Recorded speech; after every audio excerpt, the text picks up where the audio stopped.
Hey everyone. What? I don't know what happened. So many false starts. Hi hey everyone. So we're here for another episode of What We Read. Yes, we did read. I have no idea what I'm talking about. Let's go, let's do this. As usual, we're going to divide this into sections. So my first section is going to be all of the contemporary that I read. The first one is Unclaimed Baggage. This is a book by Jen Doll, and yes, it has a squirrel on the cover with nuts, because why not? It is set in a town where there is a store called Unclaimed Baggage, where the workers basically take any luggage that hasn't been claimed by people at airports or airlines, and they go through it and they resell what's in it. And the three main characters actually meet at this store, Nell, Grant, and Doris. Nell has just moved to town. Doris is dealing with being a liberal, really, in their little town. And Grant has a drinking problem and is also trying to deal with that. And their interactions over the summer basically allow them to form a sort of friendship. And I really ended up liking this one. I wasn't expecting to. It is just interesting for me to see how these characters evolve over the course of a summer, individually and in relation to each other, and I actually think the author did a really great job with that. Even though I don't necessarily feel like it is a story that I would revisit in the future, I definitely think it's one worth picking up. Plus, the whole unclaimed baggage thing was such a fun aspect to add to it. Because it's like, you find the most interesting things in people's suitcases that they've left behind. Like, you don't expect, some of them are gross, mind you, but some of them can be really cool, so that was really fun too. So I thought it was really entertaining. The next book in this section is one that I got for review via Edelweiss. It is a book called Pride by Ibi Zovoi. I'm actually reading it for Friends with Arcs, or actually read it for Friends with Arcs with Rachel from Hello Chelly. It's a modern day Pride and Prejudice retelling set in Bushwick. It basically has the same exact story as Pride and Prejudice, except like with the more modern technology and like community influences. And the cultural aspect of it was also really fun because because she's from a mixed race family and all of that stuff. And I think those things made it interesting, but overall I was kind of disappointed in this one. I feel like the characterization sort of fell flat in a way that Pride and Prejudice didn't for me when I read the original.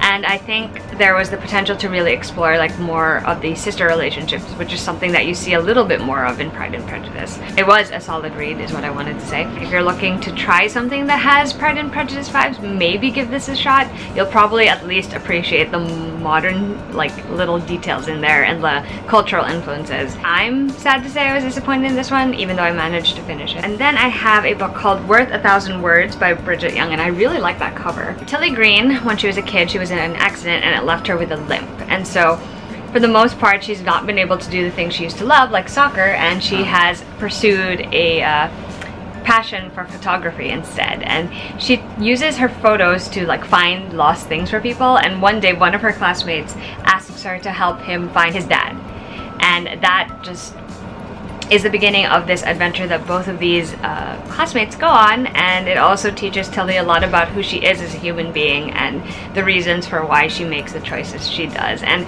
I was surprised by how insightful this middle grade was. I wasn't quite expecting to be so like engrossed in like thinking about certain things because of the story, but it was really well done, and I think that it is definitely one worth checking out. It is a little bit on the older side for middle grade, so I would also say that before like recommending this in general. But if you're looking for a story about a girl who's just trying to figure out her place in the world, trying to deal with the trauma from her past, and like looking to create new relationships with other people, this is well worth a shot. And the last contemporary I need to mention is The Good Luck Charm by Helena Hunting, which is another one where I was kind of disappointed. It's a contemporary romance, a second chance romance, where the main character, Lila, runs into her ex-boyfriend from high school, Ethan, when he moves back into town to play for their local hockey team and to help his parents because his father's had a stroke. These two just have a lot of shared history. They hurt each other when they first broke up for a variety of reasons, and they have to sort out all of those feelings if they want to move on into the future. The potential for a really good second chance romance was in there, but I just don't think it was executed as well as it could have been. It was a little rushed and the pacing felt a little weird, and I wasn't as invested in either of these characters as I would have liked. I do think it's admirable that Lila does have her own individual goals that she wants to pursue, and she makes it a point to realize that that is something that is important to her and that she shouldn't give it up just for a relationship. So that part was very something that I could really root for. But overall, I just thought this one was okay. The last one I want to mention is The Deepest Roots by Miranda. I think that's her last name. I hope I got that right. Sorry. It's about 3 friends, Rome, Lux, and Mercy. They live in a place called Cottonwood Hollow. And Cottonwood Hollow girls are special because they have different abilities. They can be finders who can find things.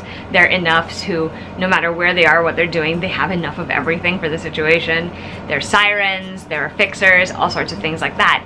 And it's a curse supposedly on this town, but these 3 best friends are going through a variety of different things, and when a diary falls into their laps after a tornado, they discover that there might be a treasure that they can find in order to fix some of the problems they're facing. I was surprised by this one because at the beginning I thought it was just going to be like one of those like, okay, average reads, but it really develops into something very interesting by the end, and I think the author did a great job of exploring these complicated friendships that the girls have with each other and the things that they're going through.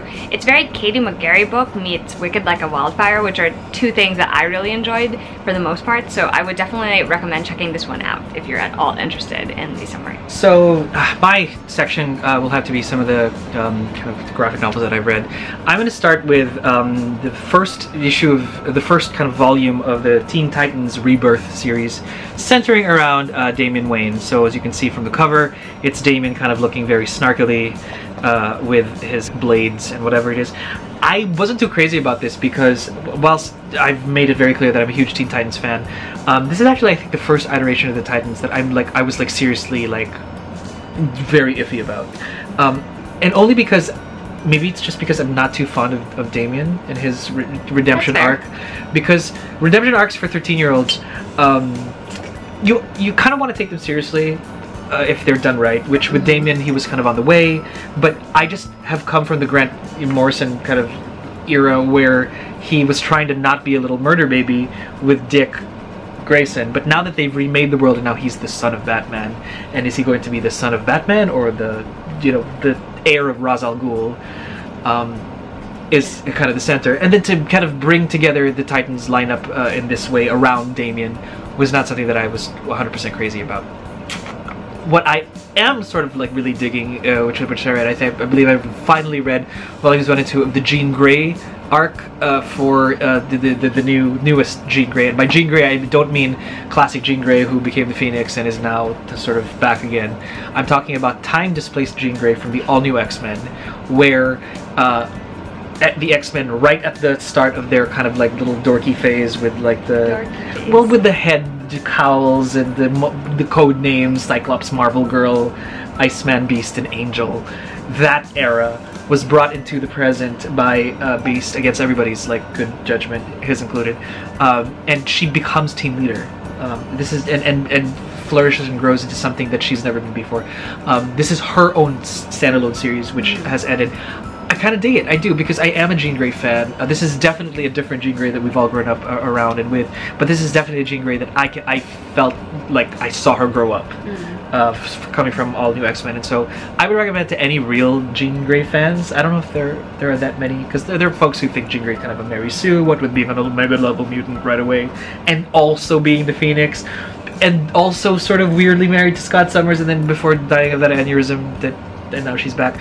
So if you want to find a Jean who fought for what she was against everything that people hated about Jean, this might be your one. But if you don't like bob cuts on redheads, then maybe stay away from the art, because I don't know, I didn't hate it, but you know, it's just she wanted to cut her hair short and now she looks like Natalie Portman from The Professional, but ginger. So just tiny. Anyway, that's fine. Which leads me to an oldie but definitely a goodie, 300, written by, and I want to say Frank Miller. Frank Miller, Lynn Varley wrote and illustrated 300, and it's still so good to this day. It's just, the pacing is great.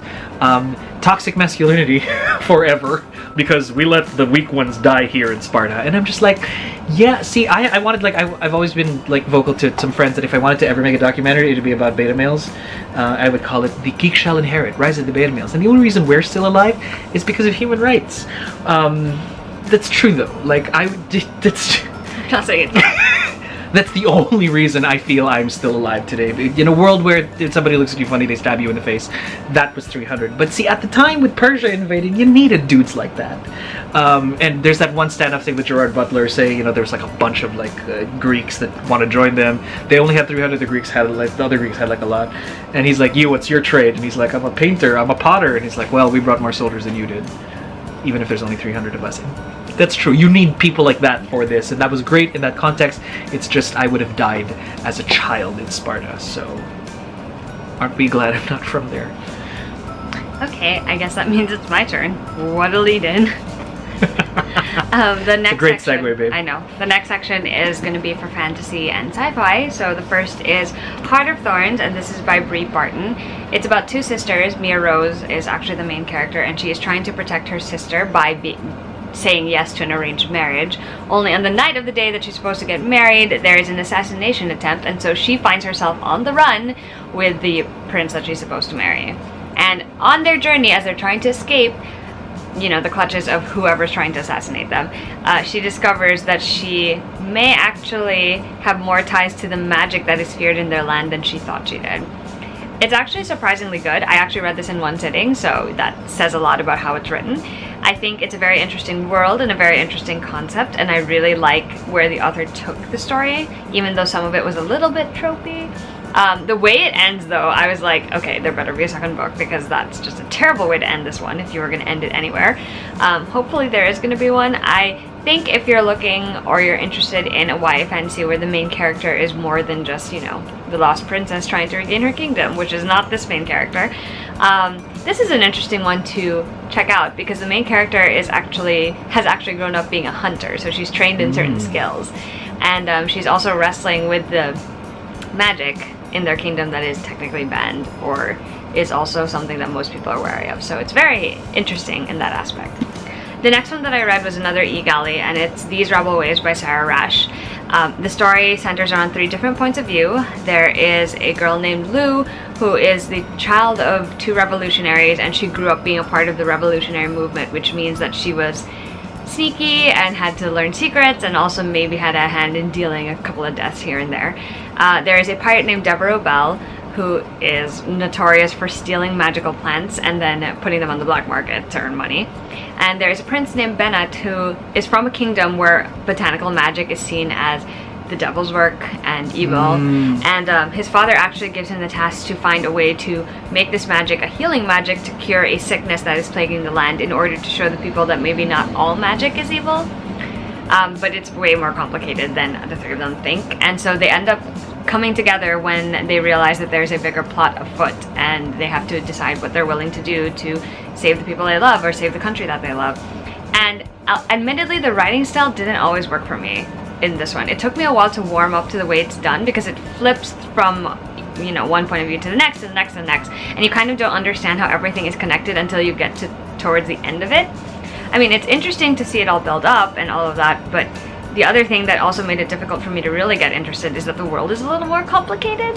Like, it was a little confusing at first, because I couldn't quite understand, like, the magic system. I didn't quite understand, like, the politics of it very well until a certain point. So it was a lot to take in for a first book, and I think that's what makes it difficult for a lot of readers to get into. It does crescendo quite nicely at a certain point, when all the characters now have all their cards on the table and you know what's going on with each of them, and you're trying to figure out how they'll come together. But I do think that it's one of those stories where, like, if the writing style doesn't work for you, you're gonna have a very difficult time with it. Next, I read a book. This is the sci-fi one. It is called Mirage by Samaya Dodd. I went into this thinking it was a fantasy book. It's not. This cover, like, was so misleading to me, because I really thought it was a fantasy book. Yeah, we thought it was fantasy. Mirage is the story of a girl who gets kidnapped on her, like, coming out evening celebration, because she looks like the princess of their kingdom. And so she is going to serve as the body double, because the princess is constantly being targeted by rebel assassinations and attacks and all of that stuff, because she's kind of hated. And the main character is obviously totally against this at first, because she's one of the conquered people, but then she slowly comes to realize that there is a lot more to the power plays and the political intrigue at the court. And she also starts forming relationships with the princess, with, like, other people at the court as well, and it exposes her to a bigger world where she is questioning what she thinks is right and what she thinks ought to be done about all of the things that are going on in their world. It's a really quick read. It's compelling in its way. It's very tropey, I'll say that. There are a lot of like very familiar tropes in this one that you will have encountered, whether it's in a sci-fi book or a fantasy book. But what makes this one a little bit more interesting is the cultural aspects of it, because there are some interesting like influences that are in the story that I enjoyed. I am curious to see how it plays out in the next book as well, because the way this one ends is solid, but also like you know that there are a lot of unanswered questions that need to be addressed. And the last part of this section is going to be The Forest Queen by Betsy Cornwall. This is a feminist take on the Robin Hood story. It's about a girl named Sylviana who is the sister to John. If you know that name in Robin Hood world, you probably have guessed that he's basically going to be the sheriff of Nottingham. He threatens to put her into arranged marriage, and Sylvie decides that that is not what she wants for herself, and so she escapes to the woods with her friend Bird, and a couple of other people start joining them because they're trying to escape the tyrannical rule of her brother John and the king, who is levying all these taxes at them. And it turns into this thing where Sylviana, who didn't intend to do anything but escape, somehow finds herself the leader of this little village that is coming together. And so she has to decide what she wants to do with this power and how far she's willing to go in order to fight for the justice that these people need. It's really interesting. I loved like seeing all the little nods to different familiar characters from the Robin Hood story. It's really fun. I thought the whole idea of it, this girl who was so unsure of what she wanted except to escape, becoming this leader who has to make decisions on behalf of everyone else, and you know, ends up questioning herself here and again because she doesn't entirely know what she's doing. That was also quite compelling. It's a really quick read, and it's actually a standalone, so it ends in one book. Yeah, you should definitely check it out if you're interested in Robin Hood retellings or stories where the main character slowly comes into her own, and that was really enjoyable. Right, and to round this review up, we kind of want to go back to the Alex Bracken side of things. I guess I should go first, because my book comes first. Absolutely. So some homage is to be... just a quick, I read The Darkest Minds. You guys already know what it's about because Mackie talked about it. It's still just as good as it was the first time and the second time that I read it. I still love these characters so much, and I think that is the biggest draw of this story, just falling in love with this main cast of characters and wanting so badly for them to get the things that they want and that they need. And the plotting is also quite well done in the story, because a lot of threads come together so well by the end of it, and I'm just, as usual, really impressed. Still my favorite of Alex's books, I think, this entire series, although I have to reread the rest. But I think I'm pretty confident and able to say that this is probably my favorite series from Alex. Whilst I, on the other hand, finally finished everything. Woo! So, yes. Alex should be proud, because Mackie never does that. So, In the Afterlight... Oh no, this is this last one, right? No, you're right. In the Afterlight, Through the Dark, and then, of course, The Darkest Legacy. 5 years in between, I'd like to think. And I still maintain what I had said from the last time I reviewed the first two books in the last video. Dystopian YA is not my cup of tea. But same, actually. Right, it's not my deal. But Alex Bracken is an incredibly talented writer. I maintain that to this very end. And my personal love for these books have to do again with the bonds of the characters. I mean, this is these people make me cry. This is just the bond. They're family, and even when the world changes, you know, 5 years after the events of the Darkest Minds series, to have these four people central to the very beating heart of this entire tale or this entire world is, to me, it's everything. It is absolutely everything to me. I am sobbing on like trains and like at home just reading these moments, and the thing is, it's so here I am kind of like, okay, this is not my genre, I don't really read this kind of stuff. Struggle, and then suddenly I'm sobbing because right cuts straight to the heart of things of why I really love it. So I think it ends pretty well for I want to say a YA series of this kind of genre. Zoo's book, on the other hand, is a one-shot. So it took 4 books to tell this initial tale of kind of how they ended up changing the world and messing things up. It didn't feel, to me, it didn't feel rushed. So I think the pacing was just good. It was just long. Like, I just look at how thick these books are. They're not, you know, they're not like quick reads, and Alex packs so much detail into it that I have to like slow myself down, and I just can't skim and read and understand everything I need to. This ends very well as well, I'd like to think, even if there's so much room for more. I like the note that this ends on. Yeah, I like the Sorry. the quotes. There was this one, and this may well have one of the greatest YA scenes pretty much almost ever in the realm of YA scenes. Alexa didn't want to spoil me. I don't want to spoil anybody else. It's so good that I can objectively say, holy crap, that was really good, and also roll my eyes so far back because that's not what I go for. I'm just like, please. Meanwhile, Alexa, the angels are singing. Delight. You know. But at the same time, I can even if that's my personal opinion, my other personal opinion is, holy crap, that was well done. That was so well played. So wrapping things up, those are all the books that we read recently. If you guys have any thoughts on them, we would love to hear them, and we would also like to know what you guys have been reading lately. Have you guys read the Darkest Mind series? Because we love that series, clearly. You guys watched the movie? Because the movie was a totally separate. Yeah, it was a totally separate like adventure on its own. Yep. Anyway, let us know your thoughts, and we'll see you guys in another video soon. Bye!